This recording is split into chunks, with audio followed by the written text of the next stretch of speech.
volunteer firefighters from Stemley, Renfroe, Riverside, Sycamore, and Oxford were all on hand for intense training that they will have to use one day in a real life-threatening situation. It's not a question of if they will use this training, but only when they will have to use these important skills. Today's training was held at the Stemley Volunteer Fire Department in Talladega, Alabama. Welcome to our second installment of a behind-the-scenes look at a volunteer fire department. Now, you probably thought that volunteer fire departments only fights fires, but no. Volunteer fire departments will respond to all kinds of emergency situations, whether it's a medical call like a heart attack, trees that have fallen across a road and blocking traffic, or to respond to these volunteers are training for today as first responders to a motor vehicle accident. They are working on their skills in the art of vehicle extraction and rescuing victims of an MVA or motor vehicle accident. Today we're out here performing a class with the Firefighter 2 program that's going on, being at Stemley Volunteer Fire Department. Today out here assisting on extrication. They're having an extrication class. Basically we're going through a job performance review on part of their sessions that they have. It's required for the course today. Today is the hands-on portion. We are actually cutting cars, learning new techniques, and actually letting some of the ones that has not had much experience gain more experience also during this training exercise. The first thing they want to do on any scene is do the assessment, to size up the scene, to make sure they know what they have, where the patients are that need to be dealt with, extricated, determine a level of care, which ones are more critical than others. They'll decide what assets they have on scene or coming to scene, or what additional assets they may need. Then they'll go through a stabilization process where they're going to stabilize the vehicle thoroughly to make sure it doesn't move any further on them, whatever it may take, whatever direction they have to take. Then they're going to make sure they gain access to the patient so that they can begin to stabilize the patient, deal with the patient. Then they're going to worry about disentangling or extricating the patient from the equipment, in this case, a set of vehicles. And then once they get the vehicle opened up so that they can pull the patient out, then they're going to pull the patient out, finish stabilizing, and go on. Vehicle extraction is the process of removing a person from a vehicle that has been involved in an MVA, when conventional means of exit are impossible or unadvisable. A delicate approach is needed to minimize injury to the victim during the extrication. This operation is typically accomplished by utilizing chocks and bracing for stabilization and using hydraulic tools, including the jaws of life. When they call 911, give them as much detail as possible, whether somebody is inside or trapped, or whether the car is smoking either from the engine with the radiator or from a fire that they could see or possibly could not see. Number one is make sure that they're safe. If it's on the highway, they have to keep watching for cars and things like that. So their safety is number one.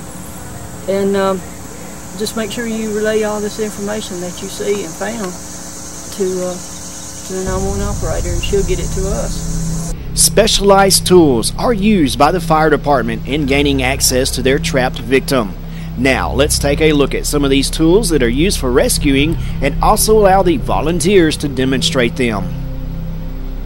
Hydraulic rescue tools are used by emergency rescue personnel to assist in vehicle extraction of crash victims as well as other rescues from small spaces. These tools include cutters, spreaders, and rams. They are popularly referred to in the United States as the jaws of life, a trademark of Hearst Performance Incorporated.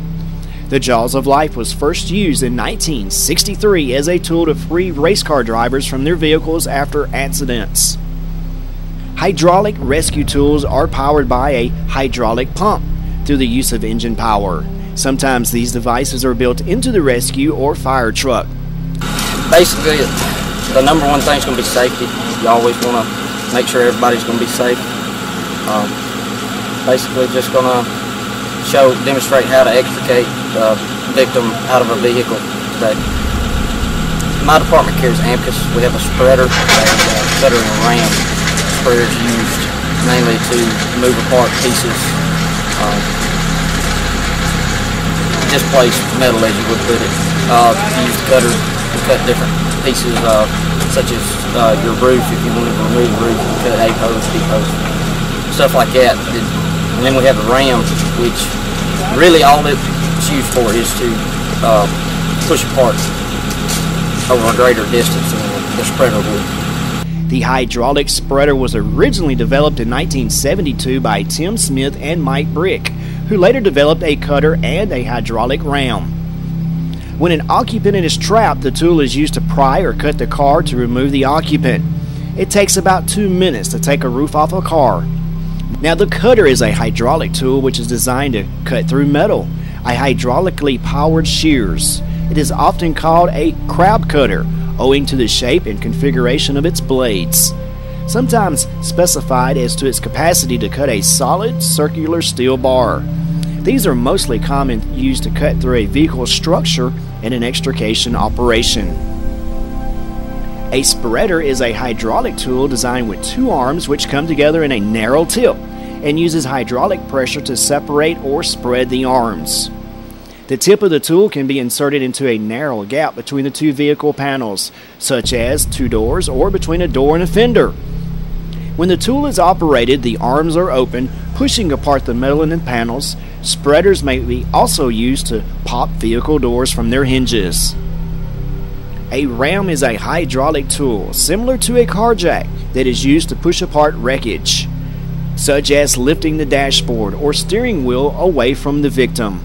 Volunteer firefighters must continue training on the use of these tools so that it keeps rescue personnel from being injured or create more problems for the victim. Knowing where to cut and pry is important, and new cars are different than older cars. Extrication is an ongoing learning process. You have to know where the airbag cylinders are located to prevent cutting into one and injuring yourself or others with the release of the pressure that when it's cut. Also, you must know the structural components of the car and how cutting or spreading affects the integrity of the vehicle. Stay tuned, we've got more of a behind-the-scenes look at a volunteer fire department right here on the Alabama Cable Network.